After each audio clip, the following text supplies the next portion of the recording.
বার্ষিক সাধারণ সভা উপলক্ষে আয়োজিত এই সমাবেশে মঞ্চে উপস্থিত ক্লাবের সম্মানিত সভাপতি, সঙ্গে আছেন আমার সহকর্মী র্যাবের মহাপরিচালক, ক্লাবের সম্মানিত সাধারণ সম্পাদক এবং এই সংগঠনের সম্মানিত সভ্যবৃন্দ। আপনাদের সবাইকে বার্ষিক সাধারণ সভার জন্য অভিনন্দন, একই সঙ্গে মুজিব বর্ষের শুভেচ্ছা, সেই সঙ্গে ইংরেজি নববর্ষের শুভেচ্ছা। বাংলাদেশের গণতান্ত্রিক রাষ্ট্র কাঠামোকে সুসংবিষ্টিত করার জন্য এই দেশের যে বঙ্গবন্ধু নেতৃত্বে 1947-এর পর থেকে যে আন্দোলন সংগ্রাম হয়েছে, সেই আন্দোলন সংগ্রামে রাজনীতিবিদ, দেশের সাধারণ মানুষের সঙ্গে কিন্তু একই সঙ্গে সমতালে এদেশের সাংবাদিক সমাজ দায়িত্ব পালন করেছে। এবং এখানে সেই পাকিস্তানিদের প্রায় উপনিবেশিক, যেটাকে আমরা ইংরেজিতে বলি সেমি কলোনিয়াল রুল, তখন এই অংশ থেকে খুব বেশি পত্রপত্রিকা প্রকাশিত না হলেও বাংলা ভাষী যে ভাষায় যে পত্রিকাগুলো বেরোতো, সেগুলো ছিল বাঙালির আত্মনিয়ন্ত্রণ অধিকার, বাঙালির মর্যাদা, বাঙালির অধিকারের সংগ্রামে তারা সবাই উন্মুখভাবে দায়িত্ব পালন করেছে। যেমন ইত্তেফাক ওই সময় দুর্দান্ত, এবং এই পত্রিকার পিছনে কি বঙ্গবন্ধুর, এই প্রতিষ্ঠার পিছনে কিন্তু বঙ্গবন্ধুর অবদান ছিল, যারা জানেন। হ্যাঁ, আপনারা যারা জানেন পত্রিকার ইতিহাস সম্পর্কে, ওনারা কিন্তু মিলেমিশেই পত্রিকা বের করেছিলেন। তো তারা এই তাৎপর্যপূর্ণ ভূমিকা পালন করেছে।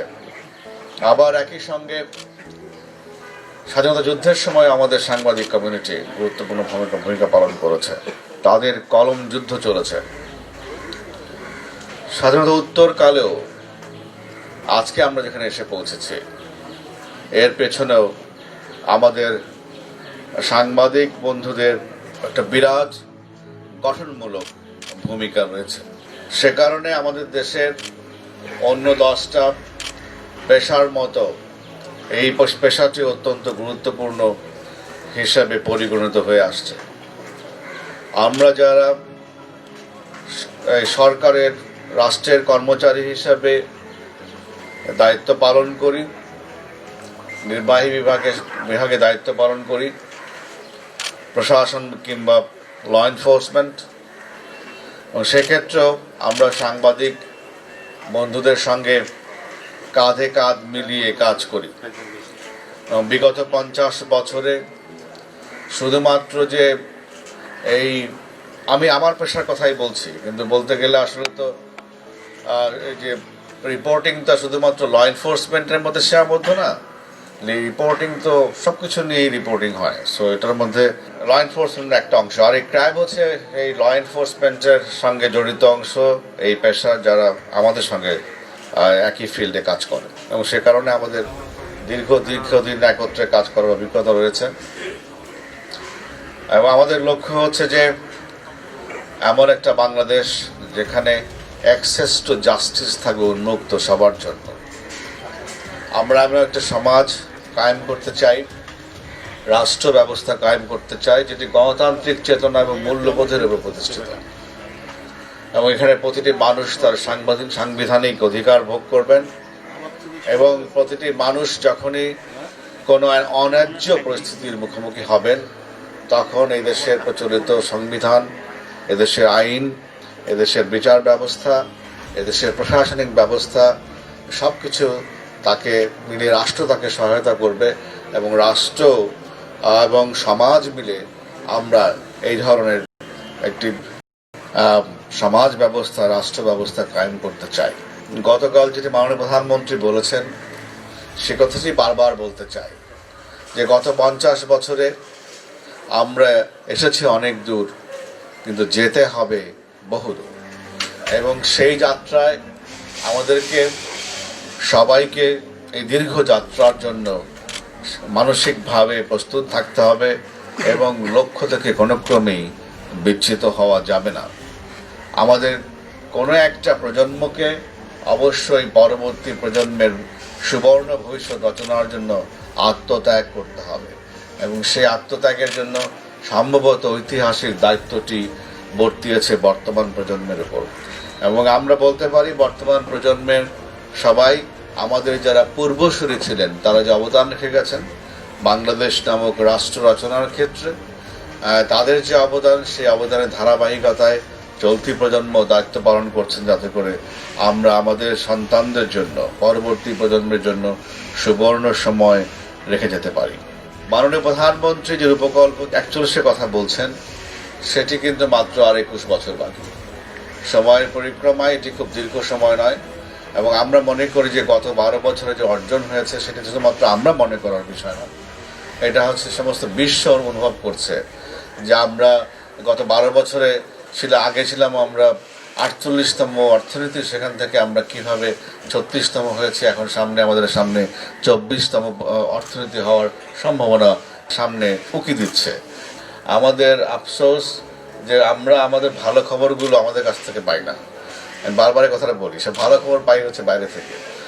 তো আমাদেরকে অবশ্যই আমাদের ভালো কথাগুলো উচ্চ কণ্ঠে বলতে হবে। যদি আমরা আমাদের কথা ভালোভাবে না বলি তাহলে কিভাবে হবে? আমাদেরকেই আমাদের যে সমস্ত অর্জন রয়েছে এটিকে সংকীর্ণ দৃষ্টিতে দেখা ঠিক না। এগুলো বাঙালির অর্জন, আমাদের বাংলাদেশের অর্জন, এই রাষ্ট্রের অর্জন, সেভাবে দেখা উচিত। 71 মুক্তিযুদ্ধের সময় বঙ্গবন্ধুর নেতৃত্বে যে জাতীয় ঐক্য তৈরি হয়েছিল, আসলে আমাদের এই ধরনের বড় বড় যে লক্ষ্যগুলো আছে সেই লক্ষ্য বাস্তবায়নের ক্ষেত্রে আমাদেরকে ঐক্যবদ্ধ থাকতে হবে। গোষ্ঠী স্বার্থ, দলীয় স্বার্থ থাকবে, কিন্তু সবার আগে দেশ, এবং আমরা দেশটাকে রেখে যাব পরবর্তী প্রজন্মের জন্য। সেই জন্য জাতীয় বড় বড় যে লক্ষ্যগুলো আছে, ইস্যুগুলো আছে, সেক্ষেত্রে আমাদের অবশ্যই যেই মতের থাকে না কেন, যে গণতান্ত্রিক সমাজ ব্যবস্থায় ভিন্ন মত, ভিন্ন পথ এগুলো থাকবে, তা না হয় that's the beauty of the democracy, সেগুলো থাকবে। কিন্তু এই জাতীয় অর্জনের ক্ষেত্রে, রাষ্ট্রের ক্ষেত্রে, বিষয়ের ক্ষেত্রে, সমাজের ক্ষেত্রে অবশ্যই আমরা 16 কোটি মানুষ, 32 কোটি হাত, 16 কোটি মাথা, এগুলো অবশ্যই একসঙ্গে থাকতে হবে। মাথা বলতে আমি বলি যে বিবেচনা বোধ, আমাদের যে মস্তিষ্ক প্রসূত চিন্তা ভাবনা, সেগুলোর মধ্যে ঐক্যবদ্ধ থাকতে হবে। আমরা এমন কিছু করব না এবং আমাদের কোনো কিছুতে যাতে করে আমরা এই অগ্রযাত্রা থেকে বিচ্যুত হয়ে যাই। আমরা স্বাধীন হয়েছি অনেক পরে, আমরা বলতে গেলে কম্পারেটিভলি একটা ইয়াং নেশন। যারা আমাদের থেকে 200 বছর আগে স্বাধীন হয়েছে, 100 বছর আগে স্বাধীন হয়েছে, আমাদের থেকে অনেক আগে স্বাধীন হয়েছে, তারা তো রেসে অনেক আগে। তারা যদি হেঁটে হেঁটে যায়, আমাদেরকে দৌড়ে দৌড়ে যেতে হবে। তো যেহেতু আমরা আমাদের প্রান্ত থেকে অনেকটা বিষয়কে দেখি, সাংবাদিক বন্ধুরা হয়তো আরেক প্রান্ত থেকে দেখেন, আমরা যদি সবগুলোকে একত্র করি তাহলে হয়তো পূর্ণ অবয়ব অনেক সময় প্রকাশিত হতে সহায়তা করতে পারে। তো সেটাকে সবসময় আমরা ওয়েলকাম করি। আমরা সবসময় যেটা চাই সেটা হচ্ছে যে সাংবাদিক বন্ধুগণ ক্রিয়েটিভ রিপোর্টিং করবেন। যিনি ক্রিয়েটিভ রিপোর্টিং করবেন তিনি তো লেখালেখি করবেন, কবিতা লিখবেন, সাহিত্য লিখবেন, নোবেল লিখবেন, উপন্যাস লিখবেন যিনি ক্রিয়েটিভ। আর আমরা সাংবাদিক বন্ধুদের কাছ থেকে প্রত্যাশা করি ফ্যাক্ট। আপনাদের একজন সাংবাদিক বন্ধু SM আবুল হোসেন, এটাই হচ্ছে মোদ্দা কথা, এবং এর সঙ্গেই আমি একমত। ঠিক আছে, অনেক সময় আমরা দেখি যে বিচারের আগে বিচার শেষ। আমরা অনেক সময় গতকালও দেখলাম একজন বিরাট বাঘা সম্পাদক পুলিশের একটা বিষয় থেকে সুস্থির থাকতে পারেন না, অস্থির হয়ে গেছেন। তো অস্থির হয়ে নিজেই রিপোর্ট লিখে ফেলছেন একটা, কিন্তু উনি জানেন না তথ্য যেগুলো দিয়ে গেছেন এগুলো 60-70% সঠিক না। ঠিক আছে, বাট সমস্যা হলো এই আপনি যখন একটা কিছু দেখিয়ে ফেলেন মিডিয়া, ইলেকট্রনিক মিডিয়াতে, বাংলাদেশে কোটি কোটি মানুষ দেখে, বাংলাদেশের বাইরে কোটি কোটি মানুষ দেখে, যখন আপনি এটা লিখে ফেলেন কোটি কোটি মানুষ সেটা পড়ে ফেলেন, আপনি কোটি মানুষকে মোটিভেট করতে পারেন। আপনি you are an opinion builder, আপনি ওপিনিয়ন বিল্ড করতে পারেন। ঠিক আছে, অ্যান্ড ওপিনিয়ন বিল্ড করা কিন্তু হিউজ ডিফিকাল্ট জব। সবাই ওপিনিয়ন বিল্ড করতে পারে না। ঠিক আছে, কিন্তু আপনারা হচ্ছেন সমাজে ওপিনিয়ন বিল্ডার, এবং আপনি ওপিনিয়ন বিল্ড করবেন, সেটার পরে সমাজের গতি প্রকৃতি অনেক সময় নির্ধারিত হতে পারে। সমাজ কোন দিকে যাবে সেটির আমাদের দেশে অনেক অর্জন আছে, যারা যে সমস্ত অর্জন হয়েছে শুধুমাত্র সাংবাদিক ভাইদের কারণে। বাংলাদেশে women right, children right, even আমি বলবো ডোমেস্টিক এইড, ডোমেস্টিক এইডদের প্রতি অনেক অত্যাচার করা হলো, তখন কিন্তু সরকার একটা, এবং তখন আমাদের মিডিয়ার বন্ধুরা এইটা নিয়ে লেখালেখি করেছেন প্রচুর। ফলে কি হলো, এখন কিন্তু একটা ডোমেস্টিক এইডদের জন্য সমাজ কল্যাণ মন্ত্রণালয় থেকে একটা রুল তৈরি করা আছে। তাদের ডিউটি আওয়ার, বেতন, ছুটি, এগুলো নিয়ে কিন্তু একটা আইন। এরকম আমি অসংখ্য ঘটনা বলতে পারবো যেখানে সাংবাদিক ভাইয়েরা অপিনিয়ন বিল্ড করেছেন, এবং অপিনিয়ন বিল্ড করার পরে আমাদের দেশের রাষ্ট্রীয় বা সামাজিক গতি প্রকৃতি পরিবর্ধন বা রূপান্তর বা আধুনিকায়নের ক্ষেত্রে সেই বিষয়টি অত্যন্ত গুরুত্বপূর্ণ ভূমিকা পালন করেছে। তো যেহেতু আপনারা ওপিনিয়ন বিল্ডার, মুহূর্তের মধ্যে কোটি মানুষের হৃদয়ে আপনারা গভীরভাবে রেখাপাত করতে পারেন, সেই জন্য আপনার কলমের যে শক্তি, সেই শক্তির বিষয়ে আপনারা পুরোপুরি সচেতন থাকবেন, এটাই আমরা প্রত্যাশা করব। আমাদের কথা হলো যে আমি পার্সোনালি মনে করি আমার সহকর্মীদের নিয়ে ইন টার্মস অফ পুলিশ বাহিনীতে যদি কেউ খারাপ কাজ করে, আপনারা দেখেন যে আমরা কিভাবে সেগুলোকে হ্যান্ডেল করি, এবং আমরা বলতে পারি যে আমরা যদি কেউ বা আমাদের বাহিনীতে কেউ অন্যায় কাজ করে, সেই অন্যায় কাজের বিষয়ে তাকে ডিসিপ্লিন করার ক্ষেত্রে আমরা নিষ্ঠুর আচরণ করি, একদম নিষ্ঠুর আচরণ করি, ঠিক আছে। আবার যদি কারো ন্যায় এবং ন্যায্য সংক্রান্ত কোনো সাহায্যের প্রয়োজন হয়, সেটি আমরা আমাদের সর্বত শক্তি দিয়ে সেই সাহায্য সহযোগিতা আমাদের সহকর্মীদের জন্য করি। পাশাপাশি আমরা মনে করি যে শুধুমাত্র ল এনফোর্সমেন্টের মধ্যেই আমাদের কার্যক্রম সীমাবদ্ধ থাকা আধুনিক রাষ্ট্র ব্যবস্থায় সঠিক না। এই জন্য দেখবেন যে আমরা আমাদের যে পেশাগত আইনগত দায়িত্ব আছে তার বাইরে বেরিয়ে গিয়েও আমরা সমাজের গণমানুষের পাশে দাঁড়াই, আমাদের অন্যান্য পেশার ভাইদের আমাদের সামর্থ্য অনুযায়ী পাশে দাঁড়ানোর চেষ্টা করি। কারণ আমরা মনে করি যে আধুনিক রাষ্ট্র ব্যবস্থায় পুলিশ শুধুমাত্র ওই ল এনফোর্সমেন্টের যে বেসিক কাজ আছে তার মধ্যে সীমাবদ্ধ থাকলে গণমানুষের যে প্রত্যাশা, সেই প্রত্যাশা পূরণ হবে না। রাত 3টার সময় যদি আমার পুলিশ কন্ট্রোল রুমে একজন মহিলা ফোন করে বলে যে তার হাজব্যান্ডের বুকে ব্যথা, তাহলে আমার পুলিশ কন্ট্রোল রুমে যে অপারেটর আছেন বা 999-এর যে অপারেটর আছেন, তার উত্তরটা কি হবে? তিনি বলতে পারেন যে আপনি ম্যাডাম, এটা তো হসপিটাল না। যদি এই উত্তর আমার 999-এর অপারেটর দেয় বা ঢাকার পুলিশ কন্ট্রোল রুমের অপারেটর দেয়, এটা ভুল উত্তর হবে কি? হবে না। যদি আমার অপারেটর বলে যে ম্যাডাম, আপনি একটা হাসপাতালে ফোন করে অ্যাম্বুলেন্স চান, সেই উত্তরটাও কি ভুল হবে? ভুল হবে না। আর যদি আমার অপারেটর বলে ম্যাডাম ঠিকানাটা বলেন, দেখি আপনাকে একটা অ্যাম্বুলেন্স পাঠানোর ব্যবস্থা করি, তো পুলিশের পক্ষ থেকে তিনটা উত্তরে কিন্তু রাইট, কিন্তু কোন উত্তরটা preferable? The last answer is preferable.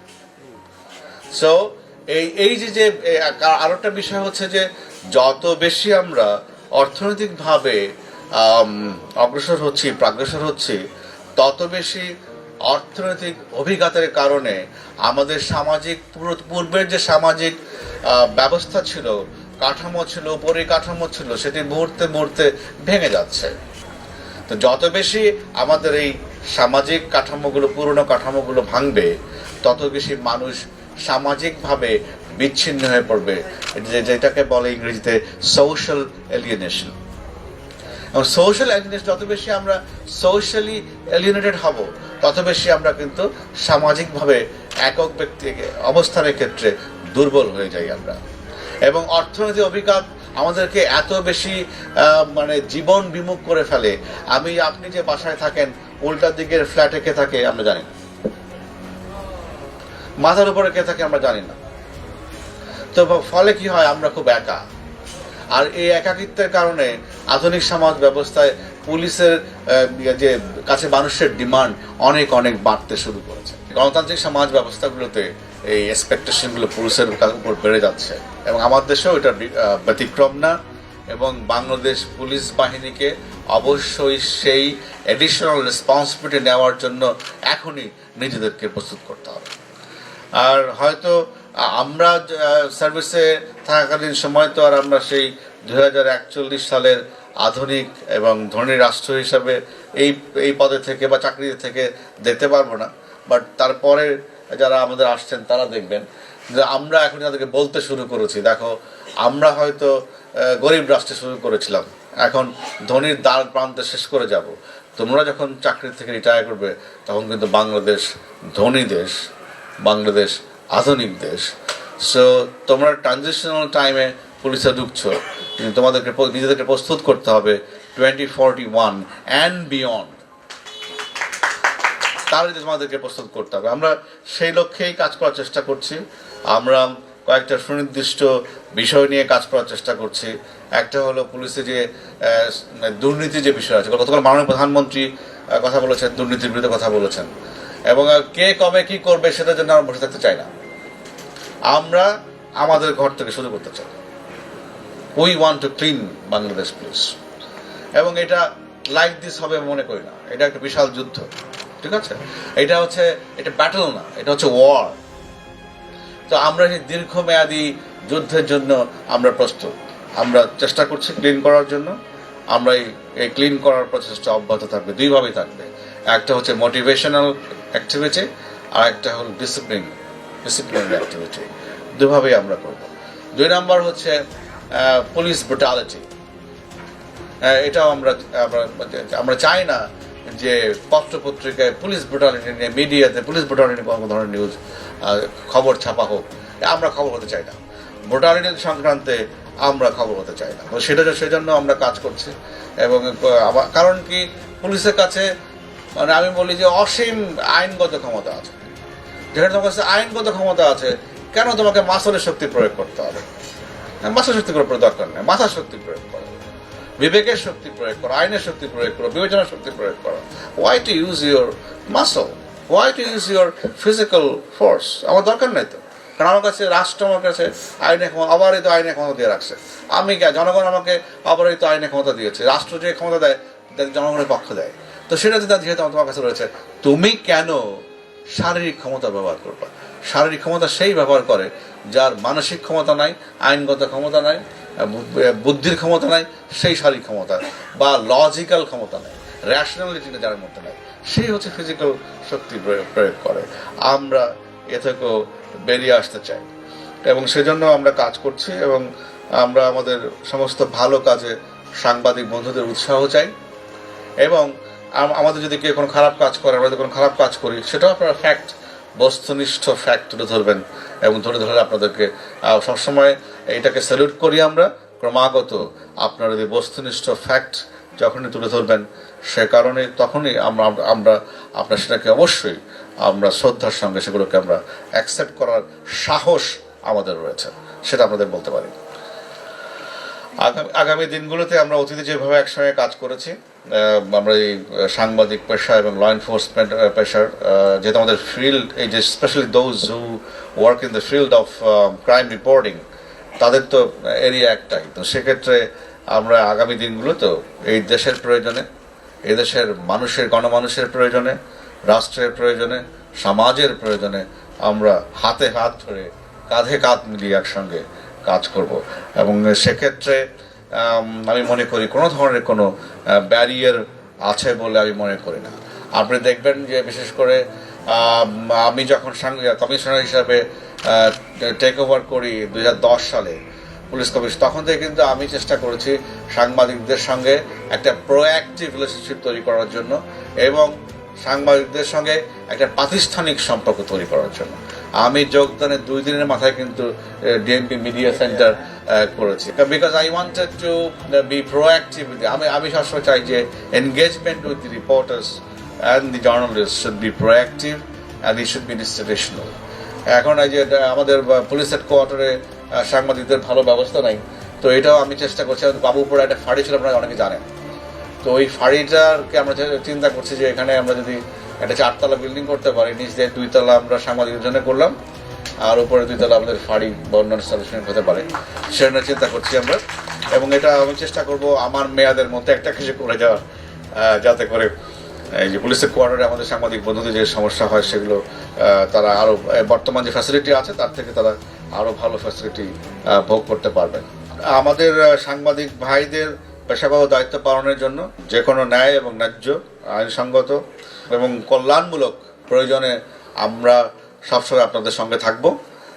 এটা হচ্ছে আমাদের একটা একদম পলিসি যে আমরা থাকবো। এবং আমাদের সাংবাদিক বন্ধুদের সঙ্গে আমাদের যে প্রোঅ্যাক্টিভ এনগেজমেন্ট, ইনস্টিটিউশনাল এনগেজমেন্ট, যেটাকে আমরা তৈরি করেছি গত 10-12 বছর ধরে, এটাকে আমরা আরও সামনের দিনগুলোতে আরও সুসংহত করব।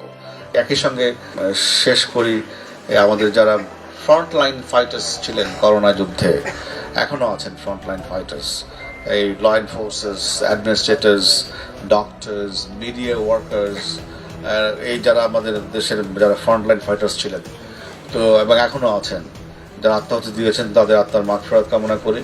এবং দুঃসাহসের সঙ্গে যারা যুদ্ধ করেছেন, করে যাচ্ছেন, তাদেরকে অবশ্যই আমরা শ্রদ্ধার সঙ্গে তাদেরকে স্মরণ করি। এবং আগামী দিনগুলোতে আমরা এই ক্রাইসিস মোকাবেলায়, যে কোনো ক্রাইসিস মোকাবেলা, নট অনলি করোনা, যে কোনো ক্রাইসিস মোকাবেলায় দেশবাসী, সাংবাদিক কমিউনিটি, সকল শ্রেণী পেশার মানুষ আমরা দেশের জন্য, দেশের মানুষের জন্য একসঙ্গে কাজ করব।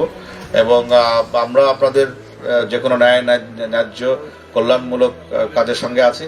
এবং আমাদের সঙ্গে ভালো কাজ, ভালো উদ্যোগ যেগুলো রয়েছে সেগুলোর সঙ্গে যেভাবে আপনারা সমর্থন দিয়েছেন, আগামী দিনগুলোতেও সে সমর্থন দেবেন সে প্রত্যাশা করি। খারাপ কাজে না, ভালো কাজের প্রত্যাশা করি।